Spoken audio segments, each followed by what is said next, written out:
Cet arbre tombé au sol n'a pas résisté aux coups de vent de la nuit précédente. Un avant-goût de ce qui attend les services techniques de la ville à quelques heures de l'arrivée de la tempête Kiran. Jean-Christophe est intervenu en urgence ce matin pour sécuriser la voirie. Le risque, c'est que l'arbre tombe sur la route, arrache aussi tout ce qui est réseau électrique. Donc, et forcément, nous, le but, c'est d'éviter l'accident. S'il y a une voiture qui arrive, à ce moment-là, le but, c'est de dégager au maximum pour que aussi les secours puissent passer, s'il y a besoin. Autour de ces habitations, il y a 800 hectares de forêt à surveiller. Jean-Christophe se tient prêt pour une nuit mouvementée où des vents de plus de 120 km/h sont attendus. Ici, certains arbres sont même prêts à céder. On a un arbre, un pin sylvestre, qui est âgé, et plus que malade, il est même mort.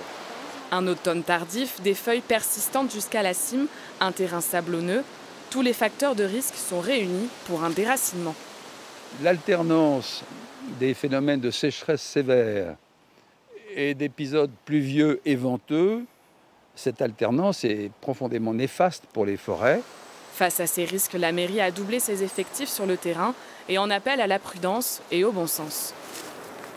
Les règles à respecter, ce sera vraisemblablement éventuellement de se prémunir en fermant peut-être les volets pour éviter que toute branche puisse devenir un projectile. Il faut éviter de sortir, bien évidemment, éviter de jouer les curieux et d'aller trop au bord de mer, d'aller dans des zones qui sont trop boisées, qui pourraient être sujets à accident. Les premières fortes rafales sont attendues en fin de nuit sur le littoral.